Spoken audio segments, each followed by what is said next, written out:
Hello అండి అందరికీ.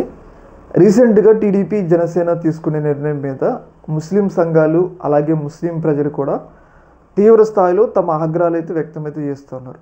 వాళ్ళు ఈ స్థాయిలో ఆగ్రహాలు వ్యక్తం చేయడానికి కారణం ఏంటి అంటే, రీసెంట్గా కేంద్ర ప్రభుత్వం వక్స్ బోర్డుకి సవరణ చేసిందనమాట. ఈ సవరణ యొక్క ముఖ్య ఉద్దేశం ఏంటి అంటే, ఇప్పటివరకు కూడా వక్స్ బోర్డులో ముస్లింకి సంబంధించిన మత పెద్దలు మాత్రమే దాంట్లో అధికారాన్ని కలిగి ఉంటారు.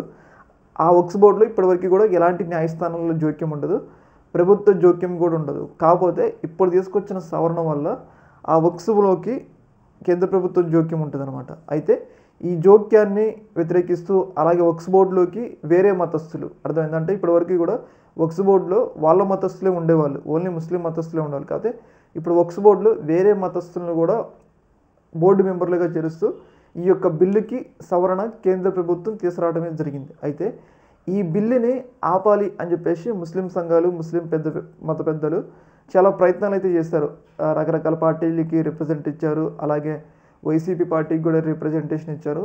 వైసీపీ పార్టీ దీనికి వ్యతిరేకంగా స్టాండ్ తీసుకొని ముస్లింలకు అనుకూలంగా నిర్ణయం తీసుకుంది. కాకపోతే ఏపీలో కీలకమైన పార్టీలు, ఇప్పుడు అధికారంలో ఉన్న పార్టీలు టీడీపీ అలాగే జనసేన, ఈ రెండు పార్టీలు కూడా ఈ బిల్లుకి మద్దతు ఇచ్చినాయి అన్నమాట. అయితే ఈ మద్దతు ఇవ్వడం మీద ముస్లిం సంఘాలు తీవ్ర స్థాయిలో ఆగ్రహాలు వ్యక్తం చేస్తున్నారు. ఎందుకు అంటే, కూటమి గెలవడానికి జగన్మోహన్ రెడ్డి ఈ స్థాయిలో ఓడిపోవడానికి అన్ని వర్గాలు కూడా కూటమికి ఓటేసినారు. అందులో మైనారిటీ వర్గమైన ముస్లిం వర్గం ఉంది, క్రైస్తవ వర్గం ఉంది. కాకపోతే ఒకేసారి వాళ్ళకి కష్టం వచ్చినప్పుడు వక్స్ బోర్డు అంటే వాళ్ళ యొక్క అధికారాలని, వక్స్ బోర్డుకి సవరణ అంటే వాళ్ళ అధికారాలని తీసివేస్తున్నారు. అయితే ఇలాంటి అధికారాలు తీసివేసే సమయంలో కూడా చంద్రబాబు నాయుడు గారు ముస్లింలకు అనుకూలంగా ఎలాంటి నిర్ణయం తీసుకోవాలి. అంటే ఒకవేళ చంద్రబాబు నాయుడు గారు కనుక ఈ వక్స్ బోర్డుకి ఆయన వ్యతిరేకంగా నిలబడి ఉంటే, అంటే మోడీతో ఒకవేళ మీరు ఈ బిల్లుని కనుక ముందుకు తీసుకెళ్ళినట్లయితే నేను మీకు మద్దతు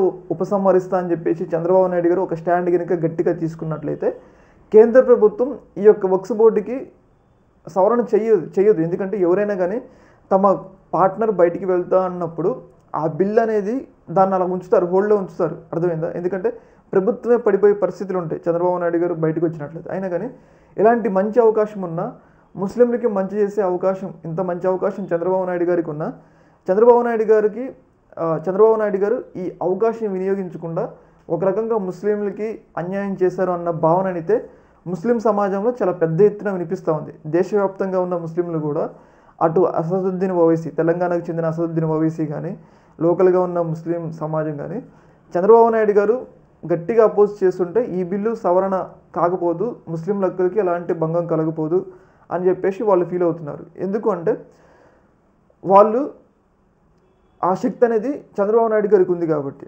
అర్థమైందా? అయితే ఇంకొక విషయంలో కూడా ముస్లింలు ఫీల్ అవుతున్నారు. ఏంటంటే, ఇప్పుడు జగన్మోహన్ రెడ్డి గారిని కేవలం 11 సీట్లకు పరిమితం చేశారు. 11 సీట్లకు పరిమితం చేసిన పనిలో, అంటే ఆ యొక్క వ్యవహారంలో ముస్లింల పాత్ర కూడా ఉంది. ఎందుకంటే ముస్లింలు కూడా కూటమికి ఓటేశారు. అర్థమైందా?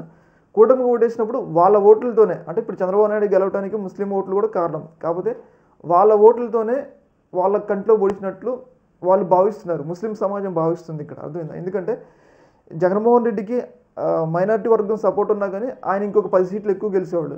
ఓన్లీ 11 సీట్లకి పరిమితం కావడానికి కారణం ఏంటంటే, జగన్ గారికి మైనారిటీ వర్గం కూడా సపోర్ట్ లేదు.